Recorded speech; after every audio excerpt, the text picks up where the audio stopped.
Vilket bete fick du den på? Det måste vara den vanligaste frågan, eller en av dem i alla fall, som de som lägger upp bilder på fisk får när de har fångat en fisk. Och ja, det är klart betet spelar någon roll, men varför är det så sällan någon som frågar hur tog du hem betet? För jag anser att det är en viktigare detalj än exakt vilket bete det är. Och det finns ju då olika typer av beten, så man tar ju hem dem på lite olika sätt. Så i den här videon ska jag berätta hur jag tänker och resonerar, hur jag vill mina beten ska gå i vattnet. Om det är det bästa vet jag inte, men det är tekniker som funkar för min del i alla fall. Så häng med här så visar jag några väldigt enkla hemspinningstekniker. Och använder ni dem så spelar det mindre roll om det är en gul jigg från det företaget eller det företaget. Eller om det är en röd wobbler från den tillverkaren eller den andra tillverkaren. Man ska ju ha i åtanke att många av dem som lägger upp de så kallade fiskeprofilerna, många av dem som lägger upp saker, de är ju sponsrade eller till och med jobbar för olika företag.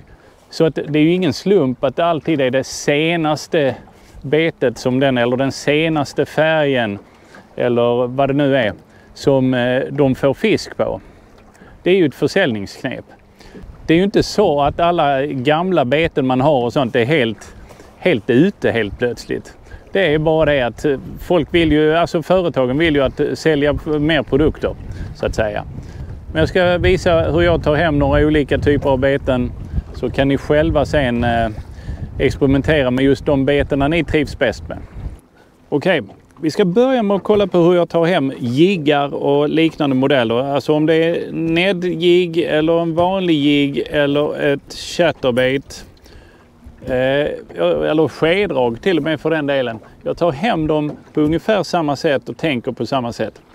Mina tankar är så här att i de sjöarna jag fiskar så gillar abborrarna att stå, och även gäddorna för den delen, att stå där det är lite stenigt. Det får gärna vara som ett grund och så får det gärna vara stenar där på det. Det är det prio 1 jag letar efter när jag letar. Och då tänker jag mig så här att jag känner det lite grann som i mitt huvud, så är det så här i alla fall. Från botten och ungefär 1 meter upp från botten. Det är det heta området. Det är där jag får flest fiskar. Så jag vill få mina beten att gå på det djupet där. Mellan botten och högst 1 meter upp. Och nu ska jag visa hur jag tar hem de här betena. Och det går till så att jag kastar ut. Betet sjunker till botten. När jag vevar så lyfter betet så här. Och sen när jag gör ett vevstopp så sjunker betet ner till botten igen. Och ofta så kommer huggen där när betet är på väg ner mot botten. Det är liksom så jag tänker. Får jag några bottennapp? Ja, det är klart jag får. Fiskar man så att man hela tiden söker kontakt med botten så kommer man att få bottennapp. Samtidigt så får man ju fisk. Är man så rädd för att få bottennapp att man vevar fortare så att betet åker över den där metern över botten, ja då nappar det betydligt sämre. Det är i alla fall mina tankar om det hela. Så jag ska visa nu hur jag vet att jag är på botten och exakt hur jag gör helt enkelt. Så, då ska jag visa själva tekniken. Jag har en 12 gram jigg på här och kastar ut den.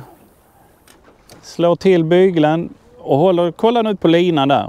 Kolla på linan. Där såg ni att den slakar. Den är hållspänd så länge jiggen sjunker. Men när jiggen landar på botten så slakar linan. Sen handlar det om att veva några vevtag. Och så hålla stilla till linan slaknar. Veva några vevtag och så stilla. Där slaknar linan. Betet är på botten. Dags för nya vevtag. Så där fiskar jag hela tiden. Och det som jag vill eftersträva. Där var napp. Det är att betet ska vara den här metern ovanför botten. Så länge som möjligt när jag stannar det. Så att därför vill jag ofta ha lite lättare jiggar. Jag tycker till exempel den här 12 gramman, den sjunker lite fortare. Så den trillar ju ner från den där metern på kortare tid. Alltså har fisken mindre tid på sig att reagera. Ni ser linan slaknar där när det landar på botten. Bam.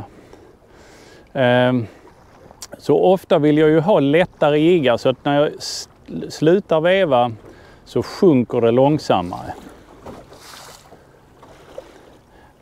Det är målsättningen, och få betet att vara sväva så länge som möjligt däremellan, kan man väl säga, men ändå röra sig. En sån här dag när det blåser mycket så är det svårt att se på linan om man inte är van eller känna exakt när det slår i botten. Och har ni problem med att känna när det slår i botten, det kanske är så att ni fiskar djupare också. Jag ligger nu på 3 meter ungefär och fiskar ungefär på det djupet också. Det är lite grundare på ett parti där bak, men sen är det ungefär så. Så jag fiskar liksom i sluttningen där. Fiskar ni djupare så ja, har ni svårt att se när betet slår i botten eller känna det, då har ni för lätt jigg. Byt upp er då till en tyngre jigg så att ni tydligt känner när det slår i botten. Men det är den här tekniken jag använder till mitt jiggfiske. Och jag kör samma teknik när jag fiskar med om det är nedjigg har jag samma teknik och taktik. Det är bara det att den kanske låter stå lite längre på botten. Och att låta den vara stilla där lite längre. Och nu sätter jag på en chatterbait här. Fiskar den på exakt samma sätt. Kastar ut det. Väntar till det landar. Och det är som sagt svårt. Där landar det. Svårt att se tydligt när det är så här blåsigt. För blåsten spänner upp linan. Och båten håller ju på att röra sig lite grann också. Så att båten spänner ju också upp linan. Kasta ut. Veva. 4-5 vevtag. Jag strävar efter att få det där, vad kan man säga? Stopp. Ja, 3 sekunders falltid eller något sånt ungefär. Så vevar jag fler vevtag så tänker jag mig att då kommer det högre upp ju. Så jag försöker stanna där efter några vevtag och så att betet trillar in 3, kanske 4 sekunder. Oj, det var någonting som var efter, va?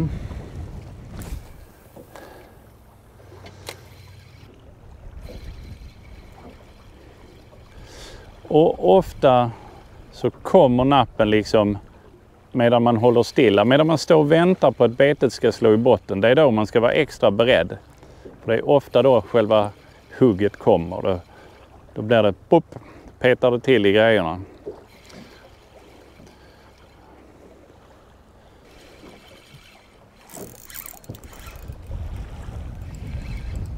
Kom in. Men den hög inte så i spinnstoppet utan den hög när jag var på väg att veva upp här.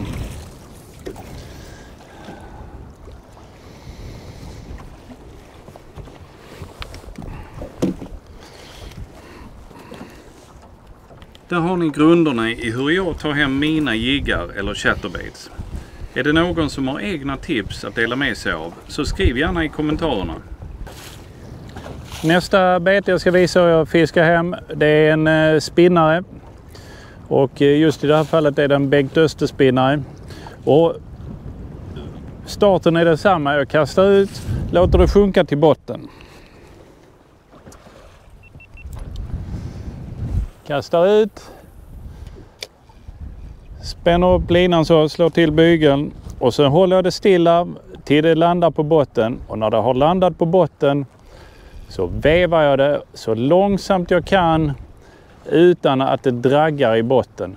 Jag vill ju fortfarande vara där på den där metern, högst en meter ovanför botten.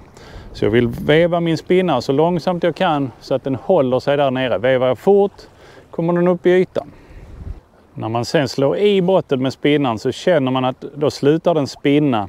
Och då är det precis som man tappar kontakten med spinnaren. Alltså det börjar gå lätt. En spinnare, i och med den spinner, ni ser i vattnet där kanske. I och med den spinner så blir det ett visst motstånd. Och det motståndet ska man ju känna hela tiden. Vevar man då för sakta för sin spinnare och på det djupet man fiskar på, så när den slår i botten så slutar den spinna. Och då tappar man liksom kontakt med den, känns det som. Och då kan man öka inspinningshastigheten lite grann. Problemet är ju då om man fiskar spinnare där det är väldigt stenigt. För vevar man så långsamt och vill ha den att gå precis ovanför stenarna, och till och med så den slår i stenarna ibland, så kommer man ju fastna i stenarna. Och det har jag löst på den här till exempel. Ni ser jag har en enkel krok där. Då slipper man ifrån en hel del av bottennappen i alla fall. Så det kan vara ett tips att ta till, att använda enkelkrok. Tittar ni nu på spinnarna här så ser ni att det finns, de jag kör oftast med, det är antingen reflex eller så de här så kallade Bengt Öster-spinnarna. Som är mycket, mycket bra. Jag är jättenöjd med dem. Finessen med de här lite grann också, ni ser den här långa kroppen här. De här två har varit lika långa som den. Den här jag tror de väger 18 gram när den är sådär. Det betyder att om jag vevar långsamt med den så kommer den att sjunka ner snabbare och så fastnar den i botten. Alltså måste jag ha en högre invävningshastighet på den. Och det kanske funkar bra nu på sommaren. Men fiskar man när det är lite kallare i vattnet så ofta vill de ha betet lite långsammare.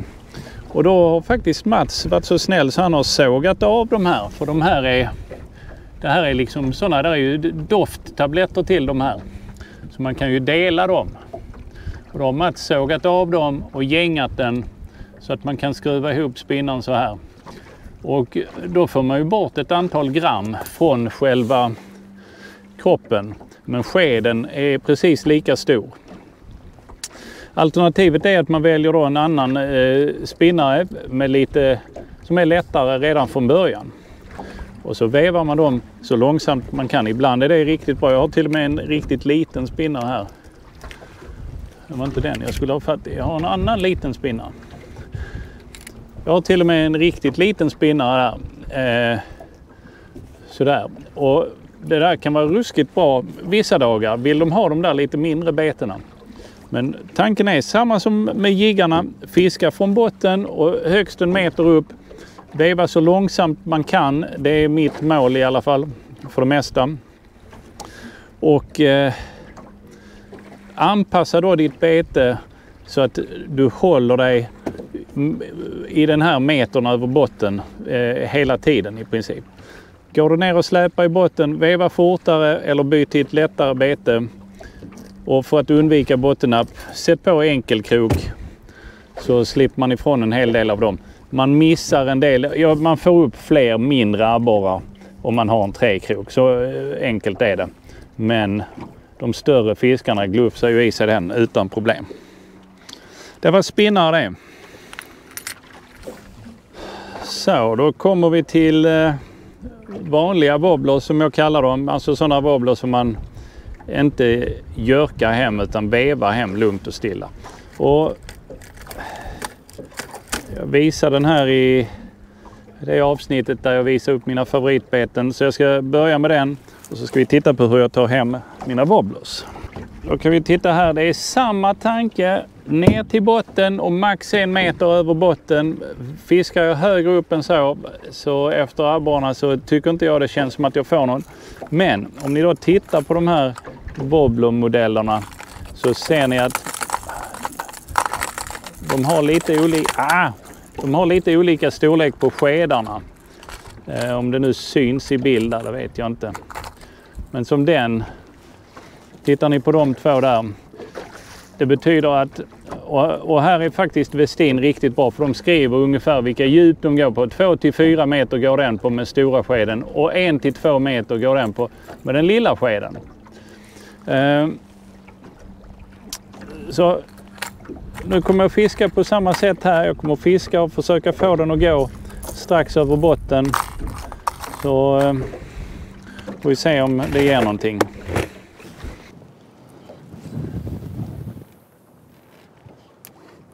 Wobblersarna, de här wobblersarna är ju gjorda så att de är inte flytande och de är så kallat suspending. De håller sig på, de svävar i vattnet eller vad man ska säga. Det finns ju flytande wobbler som ligger kvar på ytan tills man börjar väva dem. Och så finns det ju sjunkande wobbler som kommer att sjunka ner till botten när man inte vävar.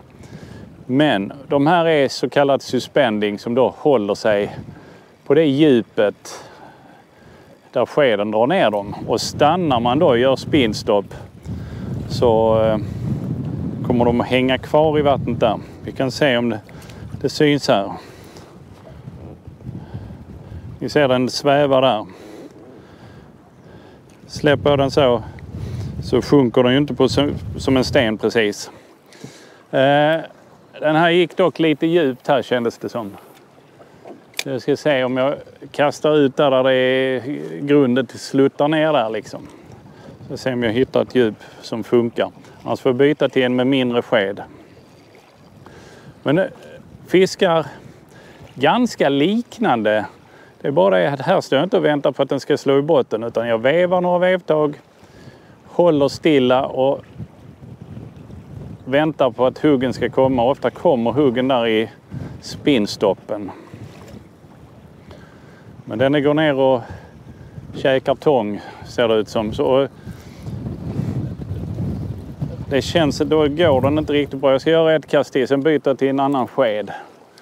Vi kastar mer utåt där det är lite djupare. Så jag vevar så här, ett antal vevtag. Sen håller jag stilla och så är jag koncentrerad på linan och spötoppen. För att när hugget kommer ibland blir det ju bara en liten knäpp i grejerna. Det är inte alltid det är någon våldsamma hugg. Nej, den går ner och käkar botten här.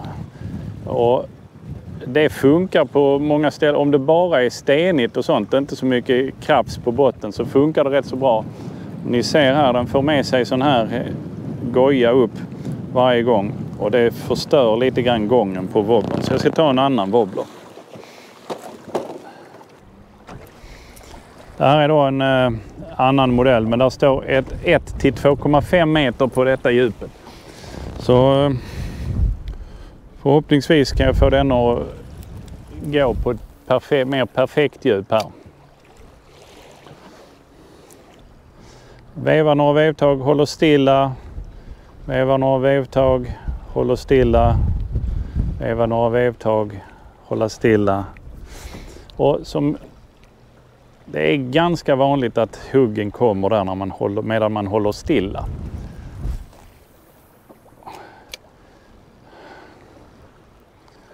Där går den faktiskt ner i botten också. Fast inte lika hårt som den andra.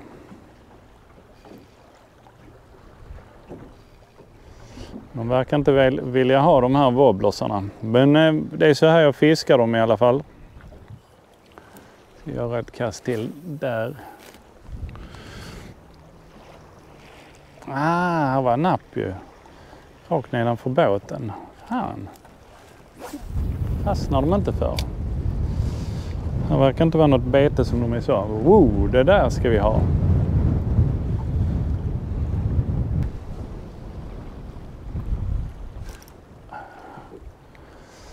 Och sen ibland så kommer det gäddor. Det går inte att komma ifrån när man fiskar abborre verkar det som.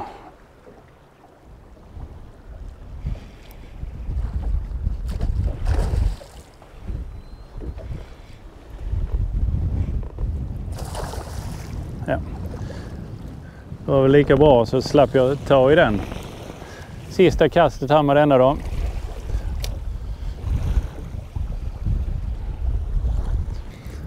Så, det sista betet jag ska visa upp då, sista tekniken, det är hur jag fiskar den här gökvobblern. Och det här är ju en metod som jag nu bara hållit på med sen i höstas började jag med den faktiskt och testa första gången. Och så tyckte jag fick, de gånger jag testade tyckte jag fick lite bättre fiskar på det. Lite större fisk än vad jag fick på jiggarna och sånt. Och framförallt var det en ganska kul metod. De var rätt så rejäla hugg många gånger på den här. Så att den kastar jag ut så här. Det är också en sån här suspending som alltså håller sig svävande på en nivå kan man säga. Har man då tafs som jag har så sjunker det långsamt neråt. Men sen tar jag hem den, vevar några vevtag och sen knycker jag så här. Knyck. Och jag har hamnat i någon sån här nu att 1, 2, 3 knyck. Och så vevar jag upp slacklinan. 1, 2, 3 knyck. Veva upp slacklinan. 1, 2, 3. 1, 2, 3. 1, 2, 3. Och hur kraftiga de där rycken ska vara. Det kan man ju då testa sig fram med. Jag gör ju ändå ganska kraftiga ryck tycker jag. Sen har jag sett folk som gör ännu värre ryck. Och sånt. För att få den här wobblern att dra ut åt sidorna lite mer tror jag. Alltså när man, jag vet inte om det syns där. Att man får den att skära ut åt sidorna lite grann. Här kan ni se hur det ser ut under vattnet. Först i normal hastighet, sen i 25% fart och sedan i normal hastighet igen. Lägg märke till hur den drar åt sidorna i själva rycken. 1, 2, 3. Veva in slacket.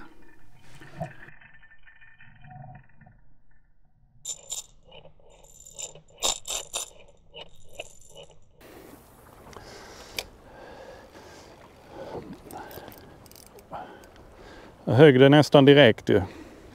Gädda igen. Det verkar som gäddorna helt plötsligt har vaknat till liv här. Det var inte många sekunder den var i vattnet.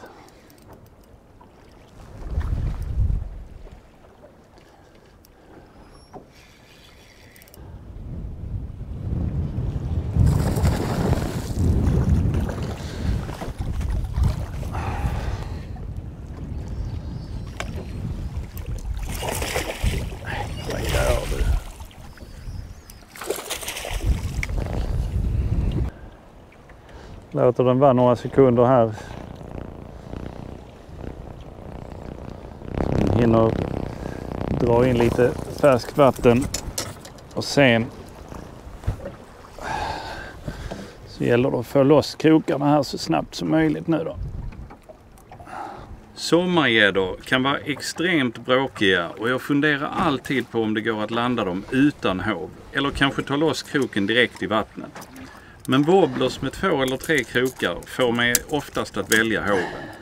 Jag har testat en gång att ha ena kroken i fingret medan den andra satt kvar i gäddan. Inget jag rekommenderar.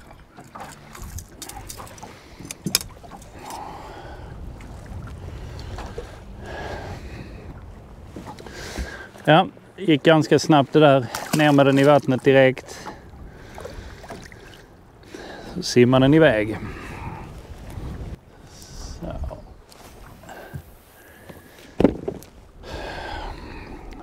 Kasta ut. 1, 2, 3 ryck. 1, 2, 3. 1, 2, 3.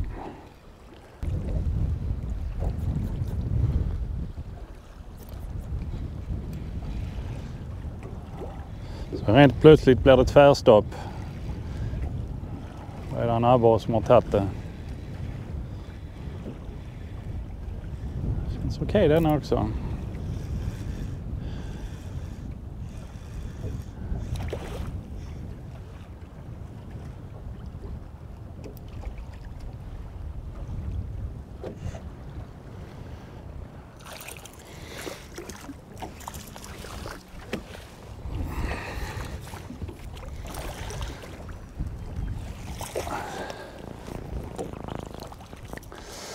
Återigen, den når inte upp till de där 40 som jag är ute efter, men den kommer ju upp på 35 i alla fall.